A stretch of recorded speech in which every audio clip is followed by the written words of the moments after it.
270 लोग जो हजारीबाग से गिरफ्तार करके जेल भेजे गए थे, कुछ और लोग जो अन्य अलग अलग जगहों से गिरफ्तार करके जेल भेजे गए थे, बीपीएससी ने अभी तक उन सभी लोगों को प्रतिबंधित नहीं किया है।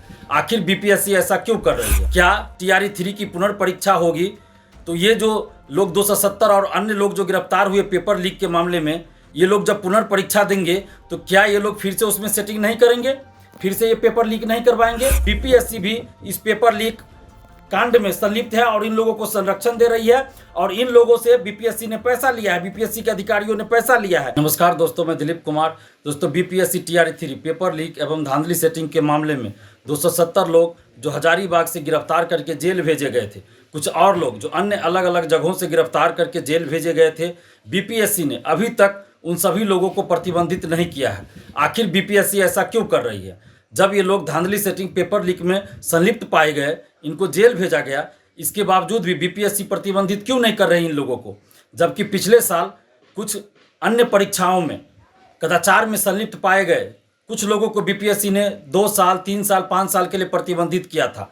यहाँ तक कि टीआरई 1 के समय जब कुछ अभ्यर्थी मीडिया में अपनी बातों को रख रहे थे और बीपीएससी पे धांधली सेटिंग का आरोप लगा रहे थे, अपनी बातों को रख रहे थे, अपनी मांगों को रख रहे थे, तो 582 अभ्यर्थियों को बीपीएससी ने प्रतिबंधित कर दिया था, जबकि वो मीडिया में अपनी बात रख रहे थे। लेकिन यहाँ जब पेपर लीक में संलिप्त पाए गए हैं और पटना पुलिस ने, आर्थिक अपराध इकाई ने गिरफ्तार करके जेल तक भेज दिया, इसके बावजूद भी बीपीएससी ने अभी तक प्रतिबंधित क्यों नहीं किया है? क्या टीआरई 3 की पुनर्परीक्षा होगी? तो ये जो लोग 270 और अन्य लोग जो गिरफ्तार हुए पेपर लीक के मामले में, ये लोग जब पुनर्परीक्षा देंगे तो क्या ये लोग फिर से उसमें सेटिंग नहीं करेंगे, फिर से ये पेपर लीक नहीं करवाएंगे? अगर इनको पेपर नहीं मिलेगा, आंसर नहीं मिलेगा, तो कोई और तरीका अपनाएंगे, सेंटर मैनेज करेंगे या फिर बाद में ओएमआर सीट रंगवाएंगे। किसी न किसी तरह से ये लोग धांधली सेटिंग करेंगे ही। आखिर बीपीएससी लोगों को प्रतिबंधित क्यों नहीं कर रही है? बीपीएससी अगर प्रतिबंधित नहीं कर रही है तो इसका मतलब यही माना जाएगा कि इस पेपर लीक में बीपीएससी भी संलिप्त है और बीपीएससी को इन लोगों ने पैसा पहुंचाया होगा, बीपीएससी के अधिकारियों को पैसा पहुंचाया होगा इन लोगों ने, तभी तो बीपीएससी इन लोगों को प्रतिबंधित नहीं कर रही है। आखिर जब तक इन लोगों को प्रतिबंधित नहीं किया जाएगा जो पेपर लीक में संलिप्त पाए गए, तो फिर पुनर्परीक्षा कैसे सही से होगी? कैसे मान ले कि पारदर्शिता के साथ, निष्पक्षता के साथ टीआरई 3 की पुनर्परीक्षा होगी? नहीं माना जा सकता। जब तक कदाचार में, पेपर लीक में, धांधली सेटिंग में संलिप्त लोगों को जो गिरफ्तार किए जा चुके हैं, जेल भेजे जा चुके हैं, उन लोगों को बीपीएससी प्रतिबंधित नहीं करती है, तब तक टीआरई 3 की पुनर्परीक्षा निष्पक्षता, ईमानदारी और पारदर्शिता के साथ नहीं हो सकती। इसलिए हम ये मांग कर रहे हैं बीपीएससी से कि जितने भी लोग बीपीएससी टीआरई 3 पेपर लीक, धांधली सेटिंग या कदाचार के किसी अन्य मामले में गिरफ्तार करके जेल भेजे गए, उन सभी को बीपीएससी अविलंब प्रतिबंधित करे।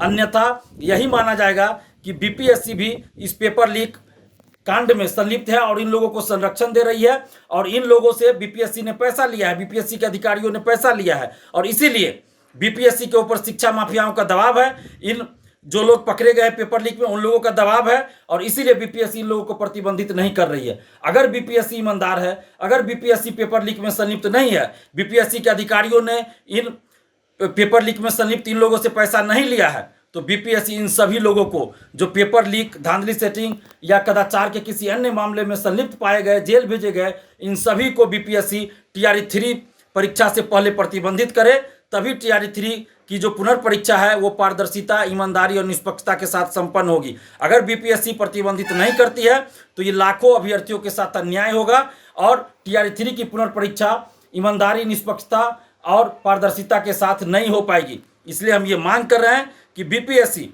ये जो जितने भी लोग पेपर लीक, धांधली सेटिंग में संलिप्त पाए गए, जेल भेजे गए, इन सभी को प्रतिबंधित करे।